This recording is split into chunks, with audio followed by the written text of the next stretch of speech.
तो hello friends, स्वागत है आपका मेरे YouTube channel the programming hub में। और आज की इस वीडियो में हम लोग कंटिन्यू करेंगे अगले टॉपिक को। जैसा कि आपको पता है, टैली प्राइम के अंदर मैंने कॉन्ट्रा वाउचर कंप्लीट करा दिया है और कॉन्ट्रा वाउचर के अंदर कौन कौन सी एंट्रीज होती हैं ये भी मैंने आपको बता दिया है। तो इस वीडियो में हम लोग जानेंगे पेमेंट वाउचर को कि पेमेंट वाउचर का काम क्या होता है, किस प्रकार से हम पेमेंट वाउचर का यूज करके और जितनी भी ट्रांजेक्शन पेमेंट वाउचर से होती हैं उन्हें कर सकते हैं। साथ ही साथ ये भी जानेंगे कि पेमेंट वाउचर से कौन कौन से ट्रांजेक्शन को हम कर सकते हैं। तो वीडियो में लास्ट तक बने रहिएगा। तो चलिए आगे बढ़ते हैं। सबसे पहले आपको टैली को ओपन कर लेना है, उसके बाद में उसको एजुकेशनल मोड में आपको ओपन कर लेना है। इसके बाद लास्ट क्लास में मैंने आपको जो कंपनी बताई थी, आप या तो उसको खोल लीजिए या फिर आप एक नई कंपनी बना लीजिए। तो मैं क्या करता हूँ कि पहले जो मैंने कंपनी मेरे पास ऑलरेडी है मैं उसे खोल लेता हूँ। सेलेक्ट पे गए और उसके बाद में हम यहाँ पर देख सकते हैं कि मेरे पास एक ही कंपनी है ऑलरेडी। तो मैंने एक ही कंपनी बनाई थी और उसी में मैं अभी काम कर रहा हूँ। तो आपके पास अगर वो कंपनी है देन आप उसे खोल सकते हैं। और चलिए अब दिखाता हूँ मैं आगे मैंने लास्ट वीक क्या ट्रांजेक्शन किया था। इन सबको देखने के लिए मैं डेबुक में जा सकता हूँ और डेबुक में आप देख सकते हैं कि यहाँ पर कॉन्ट्रा की मैंने 3 एंट्री की थी लास्ट क्लास में। और आज के इस वीडियो में मैं आपको बताऊंगा कि आप पेमेंट वाउचर से कैसे एंट्रीज कर सकते हैं और किन किन प्रकार की एंट्रीज को कर सकते हैं। तो चलिए इसके लिए नोटपैड पे चलते हैं और आपको दिखाते हैं पूरी तरीके से कि पेमेंट वाउचर क्या होता है और उसमें क्या क्या एंट्रीज होती है। तो यहाँ पर जैसे कि आप देख सकते हैं कि पेमेंट वाउचर का जो यूज है वो किसी भी पार्टी को पेमेंट करने के लिए किया जाता है। आप किसी भी तरह की पेमेंट करो, लाइक सैलरी आप किसी को पेड कर रहे हैं, आप किसी को रेंट दे रहे हैं, आप किसी को जो है उधार में पैसे दे रहे हैं, या किसी भी प्रकार का आप जो फी पेमेंट करेंगे तो उसके लिए पेमेंट वाउचर का प्रयोग करेंगे। इसके अलावा एक और ट्रांजेक्शन होता है, किसी फिक्स असेट को खरीदने के लिए भी हम पेमेंट वाउचर का प्रयोग करते हैं। फिक्स असेट खरीदना लाइक मान लीजिए कि यहाँ पर एक क्वेश्चन और मैं ऐड करूंगा इसमें। तो यहाँ पे मैंने लिखा purchase furniture of rupees 12,000। Okay, तो यहाँ पर एक क्वेश्चन और मैंने ऐड किया कि फर्नीचर जो है वो 12,000 की खरीदी गई। तो फर्नीचर का अकाउंट बनेगा और ये अकाउंट जो होगा वो डेबिट होगा कितने से, 12,000 से। और जो इसके बदले में जाएगा वो जाएगा कैश अकाउंट। ओके, देन यहाँ पर आप देख सकते हैं कि 12,000 की। तो यहाँ पर आप देखो कि क्या लिखा हुआ है कि इस वाउचर का प्रयोग करके आप किसी पार्टी को कोई पेमेंट कर सकते हो। और दूसरी बात कि आप इसी वाउचर से किसी फिक्स एसेट को खरीद सकते हैं। फिक्स एसेट का मतलब होता है वैसा एसेट जिसे आपको अपने कंपनी में लंबे समय तक रखना है, अपने बिजनेस में यूज में लाना है। ठीक है, चलिए एक एक करके क्वेश्चन दिखा दे मैं आपको। यहाँ पे पहला क्वेश्चन है, paid salary to Mohan of rupees 5,000। तो मोहन को 5,000 की सैलरी देनी है, जिसमें सैलरी पेड अकाउंट को हम डेबिट करेंगे, क्योंकि नॉमिनल के रूल के अकॉर्डिंग जो एक्सपेंस होता है उसको डेबिट करना होता है। और बदले में यहाँ पर कैश करेंगे, क्योंकि मोहन को सैलरी देने का मतलब होगा उधार में चला जाएगा ये चीज। तो इसलिए हम यहाँ पर क्या करेंगे, कैश अकाउंट को क्रेडिट करेंगे। उसके बाद दूसरा जो क्वेश्चन है, रेंट पेड हो रही है बैंक के थ्रू। तो रेंट पेड अकाउंट को डेबिट करेंगे और बैंक के अकाउंट को क्रेडिट करेंगे। तीसरे क्वेश्चन में सोहन को क्रेडिट में पैसे दिए गए हैं, यानी उधार में पैसे दिए गए हैं।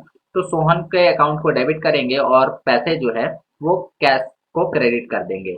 इसी प्रकार से फर्नीचर अगर हम खरीद रहे हैं तो फर्नीचर के अकाउंट को डेबिट करेंगे और कैश को क्रेडिट करेंगे। तो किसी भी तरह का पेमेंट पेमेंट वाउचर के माध्यम से ही होगा, याद रखेंगे। ओके, चलिए तो अब एक एक करके इन सारे ट्रांजेक्शन्स को हम लोग कर लेते हैं, इन सभी एंट्रीज को कर लेते हैं। तो एंट्रीज को करने के लिए आपको जाना है भाउचर में। भाउचर में आपको जाते ही दबाना है F5 बटन।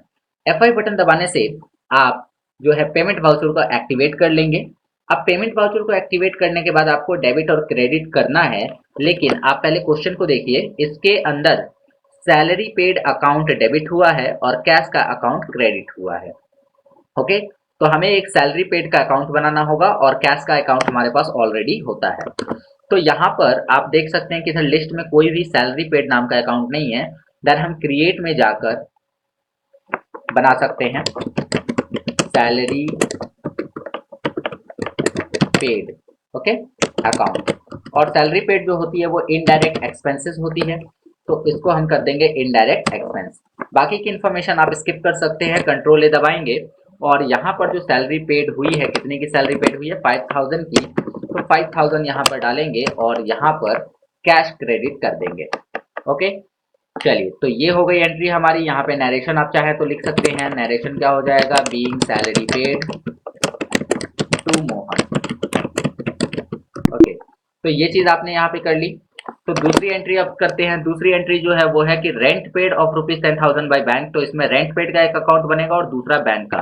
तो सबसे पहले हम लोग रेंट पेड बना लेते हैं। यहाँ पर देखिए लिस्ट में रेंट पेड नहीं है, इसलिए क्रिएट पे जाएंगे। यहाँ पर हम बनाएंगे रेंट पेड अकाउंट, और चूंकि ये भी इनडायरेक्ट एक्सपेंस है, बाकी की इन्फॉर्मेशन को स्किप कर सकते हैं। कंट्रोल ए दबाएंगे और यहाँ पर जो भी रेंट पेड हुई है, जैसे 10,000 की, तो 10,000 की रेंट पेड यहाँ डाल देंगे। और रेंट पेड बैंक के द्वारा हुई है, तो आप चाहें तो बैंक इसमें डाल सकते हैं। ओके, तो बैंक हमने स्टेट बैंक ले लिया। स्टेट बैंक में 10,000 रुपए ही थे, तो ये हमने कर लिया। देन उसके बाद कंट्रोल ए। तीसरा जो क्वेश्चन है वो क्वेश्चन कह रहा है कि सोहन को आपको 3,000 रुपए एज अ क्रेडिट देने हैं। तो एक सोहन का अकाउंट बनेगा और एक कैश का। तो अभी यहाँ पर सोहन का अकाउंट बनाने के लिए क्रिएट में जाते हैं। यहाँ पर हम डालते हैं सोहन, और चूंकि सोहन का जो अकाउंट है वो सन्ड्री डेप्टर के नाम से बनेगा। सन्ड्री डेप्टर इसलिए क्योंकि वो देनदार है हमसे, वो उधार ले रहा है।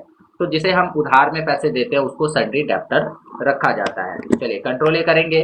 देन इसको जो उधार में हमने पैसे दिए हैं लाइक 3,000, वो हम यहाँ पर मेंशन कर देंगे। ऑन एडवांस कर देते हैं, यहाँ पर एडवांस कर देते हैं, और बाकी चीज़ें आगे बढ़ जाते हैं। यहाँ पर कहाँ से कैश पैसे दिए, कैश से। ओके, देन यहाँ पर कंट्रोल है, नरेशन लिखना होगा, आप लिख सकते हैं। और जो चौथा क्वेश्चन है इसमें फर्नीचर का एक अकाउंट बनेगा और एक कैश का। तो फर्नीचर का अकाउंट बनाने के लिए हम जाएंगे क्रिएट पे, यहाँ पे लिखेंगे फर्नीचर अकाउंट, और फर्नीचर अकाउंट जो है वो फिक्स असेट होती है, और बाकी की इन्फॉर्मेशन स्किप करेंगे। यहाँ पे फर्नीचर जो है वो 12,000 की है, एंड ये भी कहाँ से गई है, कैश से। ओके, चलिए, तो इस प्रकार से हमने सारी एंट्रीज कर ली है। फाइनल बैलेंस शीट जो आपका हो जाएगा वो आप जाकर देख सकते हैं बैलेंस शीट के अंदर। अल्ट के साथ F1 बटन दबाएंगे और यहाँ पर आप अपना बैलेंस शीट चेक कर सकते हैं। तो दोस्तों उम्मीद करता हूँ कि आपको ये वीडियो समझ में आई होगी, वीडियो इन्फॉर्मेटिव होगी, और वीडियो के अंदर मैंने जो भी चीज़ें बताई वो आपको इजीली समझ में आ गई होगी। तो हमने अभी तक कॉन्ट्रा वाउचर और पेमेंट वाउचर दोनों को देख लिया है। आगे की वीडियोज़ में हम लोग बाकी के टैली के अंदर जो भी वाउचर हैं उनको कवर करने वाले हैं।